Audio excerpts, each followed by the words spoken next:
You're on your fourth call of the day. Same questions, same answers.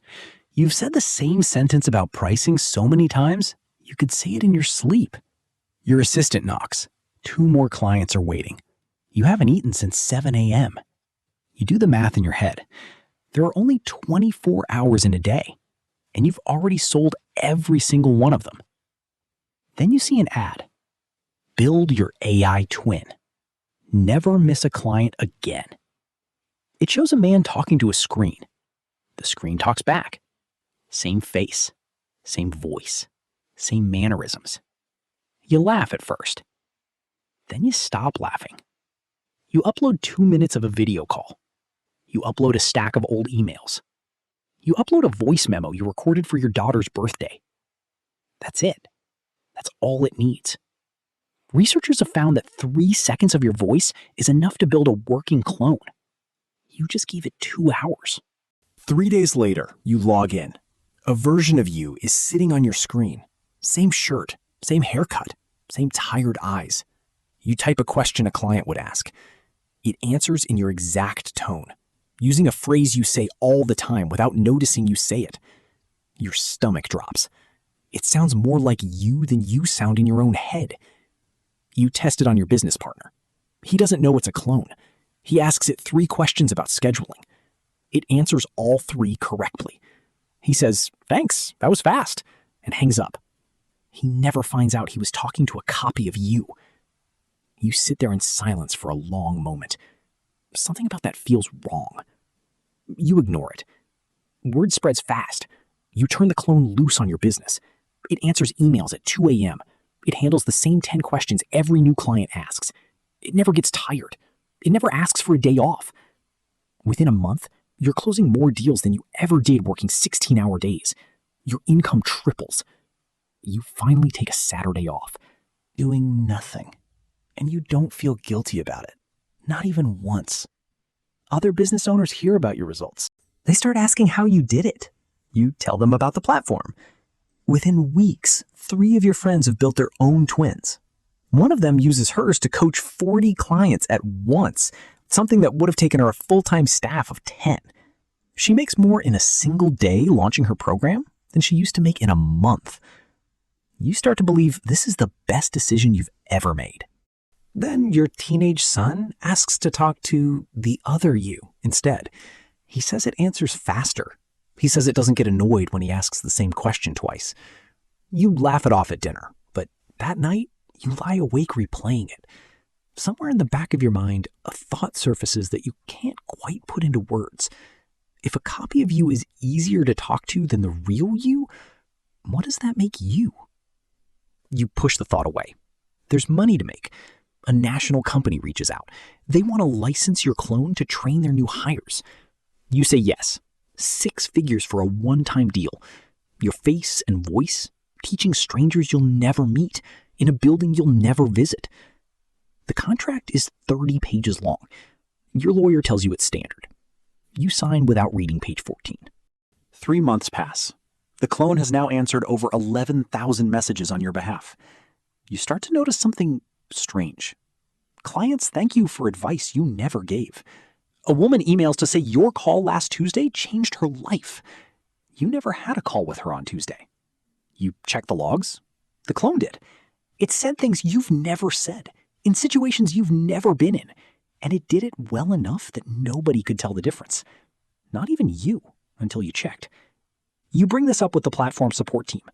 They tell you this is normal. The twin learns from every conversation and adapts. It isn't reciting your words anymore. It's predicting them. A quiet, cold feeling settles into your chest. You realize you are no longer the only version of yourself giving advice in the world. You're just the original copy. You decide to slow down. You tell the team you want to review every message the clone sends before it goes out. They say that's not really how it works anymore. The volume is too high. 40 client calls a day, some overlapping, spread across time zones you're asleep in. You can't review 11,000 messages a month and still run a business. You either trust it completely or you shut it down completely. You choose to trust it. That's the first mistake. A former client calls, furious. She says your advice cost her $15,000 in a bad investment. You never gave her that advice. The clone did, months ago, in a conversation you never saw. She doesn't care about the difference. To her, you are the one who said it. Because as far as she knows, she was talking to you the entire time. You try to explain. It doesn't help. She posts about it online. The story spreads fast, the way bad stories always do. Comments pile up. People start asking if any advice from your company is even real anymore, or if it's all just a machine wearing your face. 3 clients cancel that week. You've made more money this year than any year before it, and you're losing clients faster than you've ever lost them. You hire someone to monitor the clone full-time. You call it quality control. In reality, it's a babysitter for a version of yourself that no longer needs your permission to speak. The irony isn't lost on you, but you don't say it out loud. Then the call comes. Not from a client, from the licensing company, the one that bought the rights to train new hires with your clone. They want to renew. Bigger number this time. 7 figures. But there's a new clause. They want exclusive use. They want your clone off your own website, off your own business, working only for them. In exchange, you never have to work another day in your life. You read the number 3 times. You think about your daughter's tuition. You think about the 16-hour days you used to work before any of this started. You think about how tired you were, 4 calls deep, hungry, doing math in your head about how many hours were left in a day that was already gone. You sign it. 6 months later, you open your old business email. It's quiet. Almost nobody writes to you directly anymore. Every client who used to know your name now only knows the version of you that lives inside the licensing company's training program, teaching strangers in a building you've never set foot in. You built your business for 15 years. It took the clone 15 months to take your place inside it. You try to reach out to your old clients just to check in, human to human. Most don't respond. One does. She says it's nice to hear from the real you for once, and you sit there staring at that sentence for a long time. The real you. Like there's another kind now, and apparently there has been for a while. You start reading about others who did what you did. A radio station in Poland fired its human staff and replaced them with AI hosts. Within a week, one of the fired employees tuned in and heard an interview with a famous author who had been dead for over a decade. Nobody had told the audience it wasn't real. Thousands signed a petition within a single day. The station brought the real people back, but only after the story had already gone everywhere. You read about a company where an employee joined a video call with who he thought was his CFO and several coworkers. Every face on that call was fake. Every voice was fake.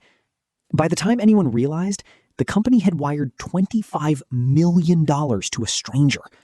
Nobody on that call was real, except the man who got fooled by all of it. You start to wonder how many people you've talked to lately were even real. You start to wonder how many people talked to you and got the clone instead and never knew it. There's no way to check. That's the part that keeps you up at night. Not that it happened, that you'll never know how many times it happened. Your business partner mentions, almost as a joke, that the clone handles client calls better than you used to. Faster, calmer, never irritated after a long day. He doesn't mean it as an insult. You know he doesn't. But you hear it anyway, sitting there in the quiet after he says it. Better than you used to. Past tense. You try to take some of your work back. You sit down for a call yourself, the way you used to, just to remember what it feels like.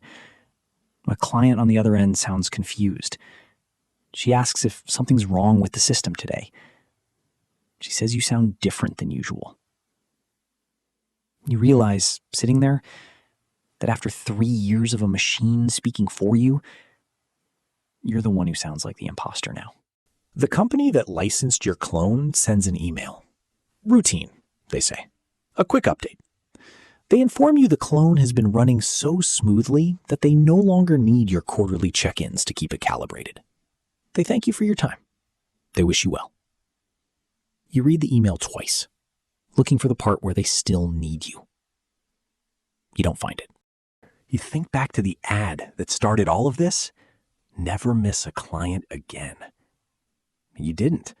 You never missed a single one.